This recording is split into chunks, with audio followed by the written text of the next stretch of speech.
So I've been saying this for quite some time. You ready? Sometimes shoppers shouldn't rely solely on customer reviews for rationalizing purchases. This is not a video intended to toot my own horn, and this isn't a case for all products you can buy online. For example, t-shirts are pretty black and white when it comes to quality. It's either cheap and thin, or it's thick and cozy. Customers are fairly knowledgeable in general when it comes to clothing because they wear clothing all the time. But when it comes to heavy tech like motherboards, graphics cards, CPUs, and cell phones, Amazon and Newegg customer feedback, aka reviews, a word I really wish wasn't used, are about as reliable as Walmart brand toilet paper, and here's why.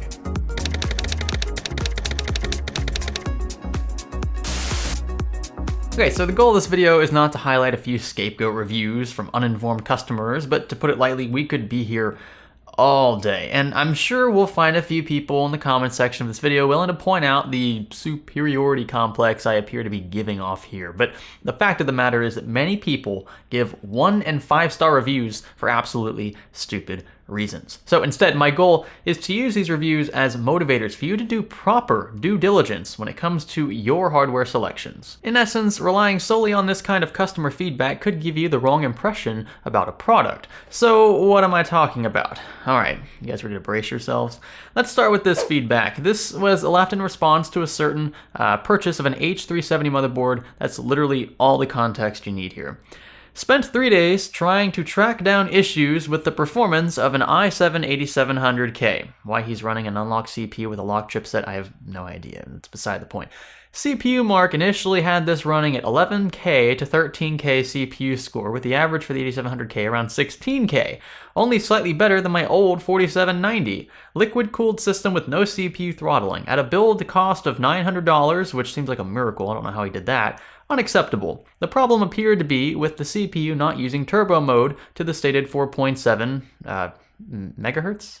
And after scratching my head for another 2 days, found that the 32 gigabytes of RAM was running in single channel mode. Going through the manual didn't help either. It ended up being that to use the RAM in dual channel mode, they must be inserted in separate banks. I had both memory modules inserted into slots A1 and A2. Simply moving one DIMM from A1 to B2 and wham! Now CPU and memory benchmark at 99th percentile and turbo mode going to 4.7 megahertz. Again, geez, okay, FYI, he means gigahertz, not megahertz. That would be a terrible experience. That's twice he's done this, assuming it's a guy.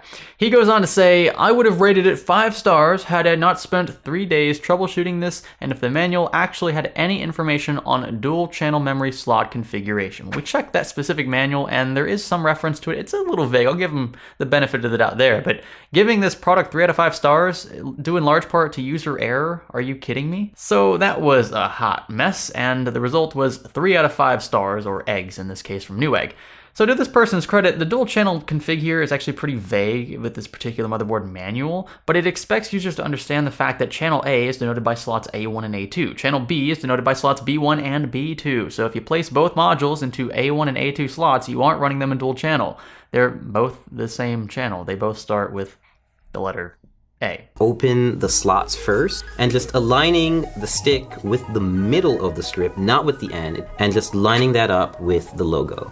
So once you hear that solid clasp and you don't see the gold connectors on the side anymore, that's when you know the RAM is in. Step 3, we're going to install the hard drive, or in this case, the NVMe SSD. But that isn't the biggest problem I have with this. You see, a majority of these newer products on sites like Newegg only have a few customer reviews to date, meaning these things carry a lot of weight. 1 3-star review and 1 4-star review gives this motherboard an overall rating of 3.5 out of 5, and any typical customer with limited knowledge regarding motherboard features will breeze right over this one in favor of a 5 out of 5-star, or egg in this case, alternative. This could have been a killer motherboard for the price, but instead a customer left negative feedback and a suboptimal rating, all because of user error.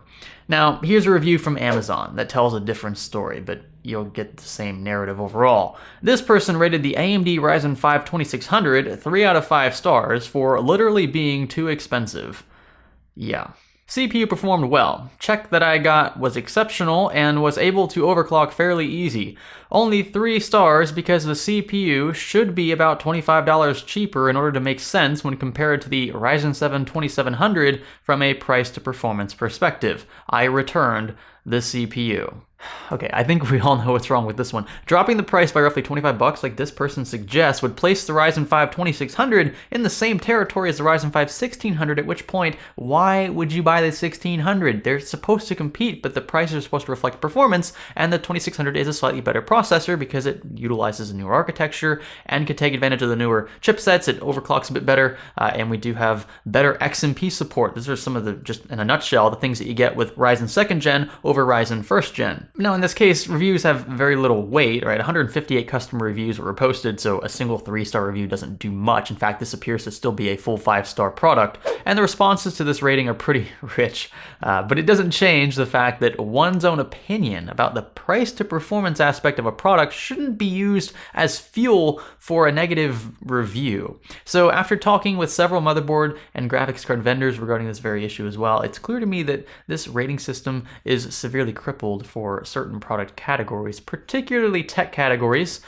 This part is totally my own opinion, but the optimal solution for these online retailers would be to simplify the feedback. So how about, does the product work as advertised? Yes or no? It's straight to the point. I don't even mind the customer feedback via text. They can do that as well. They should be able to express their opinions and experiences with other potential buyers. That isn't the issue, and I'm not trying to get rid of the whole comment, reply, user feedback thing, and I want that.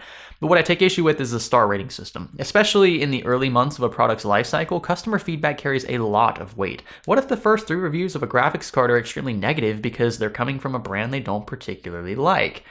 When other customers see 3 1-star reviews, they might be deterred from a perfectly viable product, all because these people had some vendetta against Nvidia or AMD. Take this post, for example, titled, "Do Not Support the Scalpers," from Jason B. "This card is great, but do not support these thieves."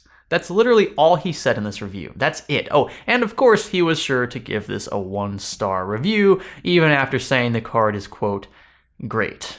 I don't understand people. Look, I get what he's saying, right? I've got 2 videos ripping into Nvidia's pricing strategies. I'm not disagreeing with his notion, but I still think that at what point does a high price justify a 1-star review, right? I think you should be allowed to say whatever you want on these retail sites when you buy the product. Although I doubt Jason B ever purchased this card, because he seems pretty against Nvidia at this point. I also think that those with proofs of purchase should be able to click a button indicating whether or not the product worked as advertised. That's a critical factor for many people when deciding to make the purchase, but I disagree entirely with the notion that a random shopper's 1-star review can sway the decisions of so many, especially when they've never held or tested the product in question. And in the case of the 2080 Ti review, yes, this card is overpriced. 1,200 bucks is ridiculous when seen in the context of equivalent Pascal offerings, but shoppers know what their money's worth. They know what their time is worth. So when I review a product on this channel, I give you the facts, and then I close with typically opinions based on those facts, my experience overall. I may tell you that I think a product has great value. I may tell you the complete opposite, and I've done that a few times on the channel, but at least I've held the product in my hand, and many of us have been doing this for several years, so we have a pretty good idea of what's good and what isn't.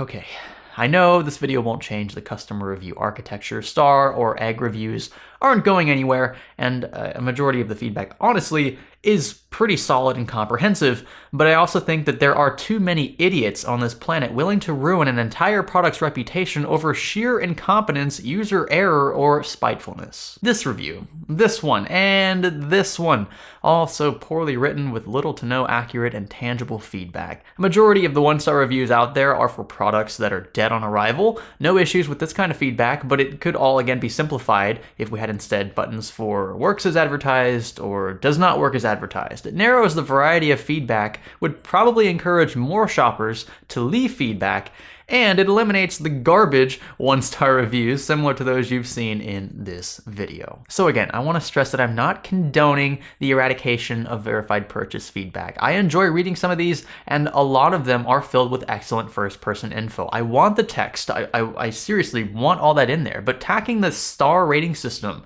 gives the idiots of this world too much power, because a lot of people will just gloss right over these products if they see several 1-star reviews for stupid reasons. That's my take. What do you guys think? Leave a a comment down below. You can like this video if you agree with it, or if you just like seeing my face. If you dislike the video for whatever reason, or if you hate everything about life, you can click the dislike button. Just don't go overboard with it. You don't want to hurt my feelings. You can click that red subscribe button if you want to make me really happy. And if you want to become a member, that will give you special perks in the comment sections and live streams. You get badges next to your name and all the goodies. Check out the top link in this video description. That's all for me. I'll catch you guys in the next one. This is Science Studio. Thanks for ranting with us.